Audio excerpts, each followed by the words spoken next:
Ah yes, at last, it's time for me to begin the Hanna Barbera retrospective. I've held back on it for just about long enough, so I believe it's time to get this started. I've wanted to do this for quite some time now, as this has to be one of my favorite, if not my all-time favorite cartoon companies ever. I suppose I shouldn't ramble on about this anymore, and I should get on with this, so without further ado, let's begin the retrospective of Hanna Barbera.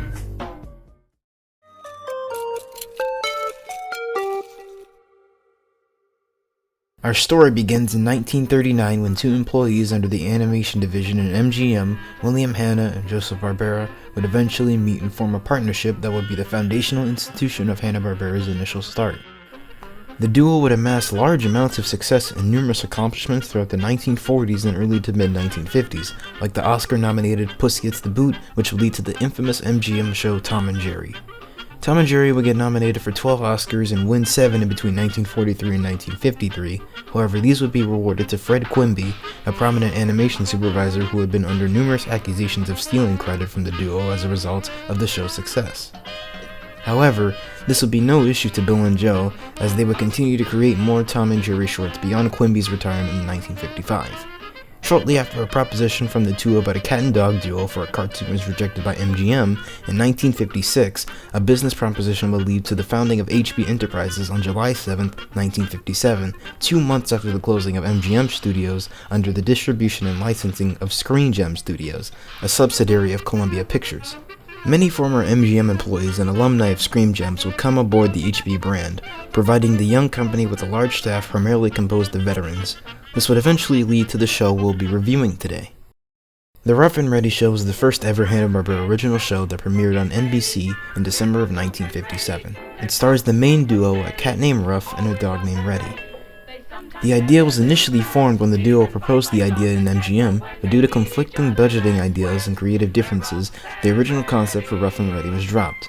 During animation production, HB utilized many techniques to save money on their budget, by doing things such as reducing drawing frames, which reduces the inking and painting by extension, and applying more emphasis towards music and voice acting. Hanna and Barbera were able to reduce their budget by roughly 1/10 of the budget they previously received in MGM, from $35,000 to $3,000. Eventually, Screen Gems would reduce the budget a further $300 for 5-minute segments of a cartoon, which would be the eventual final compromise for the direction of the show. The production of the show was done by the writing of the script first, followed by a storyboarding with emphasis on key poses.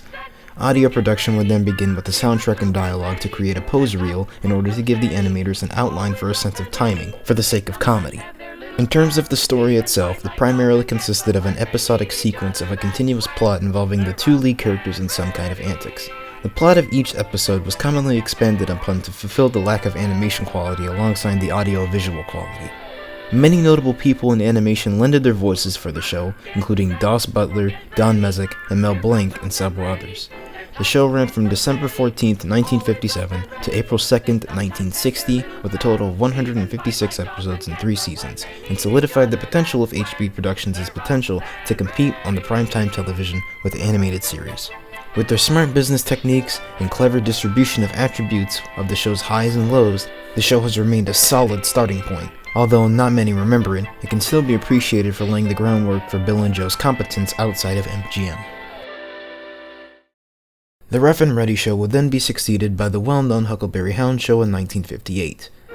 This show was more so a series of shorts starring numerous anthropomorphic animal characters with their own gimmicks and segments. In total, there were usually 3 7-minute segments in the show totally, which were of course the Huckleberry Hound show as well as Yogi Bear and Pixie Dinksy and Mr. Jinx. The show was also sponsored by Kellogg's, and there were numerous ads run throughout the 1950s and 60s with other characters from numerous shows alongside Huckleberry Hound.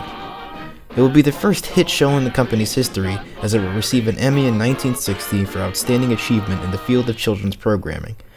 Among the featured shows that were within the program, however, one show eventually would spawn its own spin-off series, and that was the Yogi Bear show on January 30th, 1961. It starred the now infamous Yogi Bear with his sidekick Boo Boo Bear, as well as their rival Ranger Smith. Both Boo Boo and Ranger Smith will be voiced by John Messick. In terms of spin-offs, a lot. Its popularity sought many reboots and merchandise and became a pop culture phenomenon, outshining the popularity of its predecessor by far. A film adaptation starring Justin Timberlake and Dan Aykroyd was made in 2010, and damn, it was bad. But as long as Hollywood comes forward, I guess it means it's somewhat popular in the modern day. It will run for 33 episodes and will end on January 6, 1962. This would become one of many shows featured on the Hanna Barbera library, as in 1962, the Hanna Barbera new cartoon series would usher in a new collection of shows such as Wally Gator, Touche Turtle and Dum Dum, and Lippy the Lion and Hardy Harlow. Throughout the rest of the 1960s, many more colorful and inventive shows would be released, such as Magilla Gorilla, The Peter Potamus Show, Adam Ant, and Secret Squirrel. This show would mark the beginning of a revolutionary period filled with many experimental, animalistic-esque comedy children's shows for primetime television, which is most arguably the most vibrant and colorful era the network has seen in its history. I can rest assured that this won't be forgotten. The next series of shows would be slightly different than the other shows, and that would include Hanna-Barbera's cult classic, The Flintstones. The Flintstones premiered on ABC on September 30th, 1990. It was aired on a primetime slot, the first animated series of which to do so. The show stars Fred and Wilma Flintstone, as well as their pet Dino, as well as Barney and Betty Rubble, the Flintstones' neighbors and friends.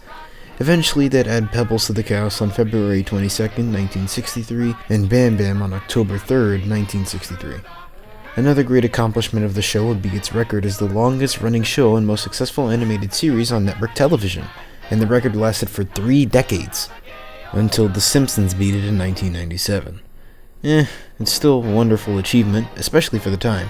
One notable legal discrepancy occurred when Jackie Gleason, a cast member on The Honeymooners, considered suing Hanna-Barbera for the similarities between the two shows, but chose not to due to advisions from his lawyers.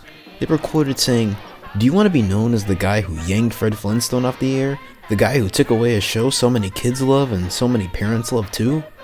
The show would end on April 1st, 1966, and eventually would spawn 2 movies in 1994 and 2000, both critically acclaimed bombs that flopped in theaters. Nonetheless, The Flintstones will still be regarded as a phenomenal hit, not just in Hanna-Barbera, but in primetime television history, period.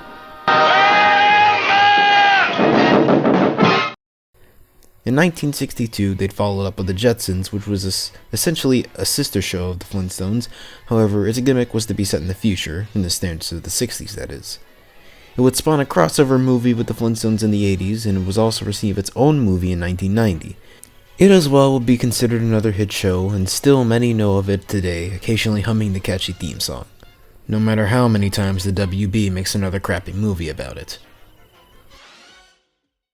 To conclude, the 50s and 60s were a revolutionary period of innovation for Bill and Joe, as their ventures outside of MGM proved to be a successful attempt at showing the world their company's capabilities in primetime television, as many of the shows that I have mentioned have become staples of pop culture and have been remembered still today through things like Boomerang.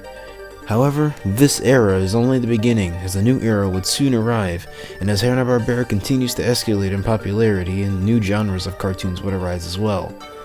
As the demographic would change and the competition would arise, so would Hanna-Barbera Productions. Henceforth, the company will never be the same.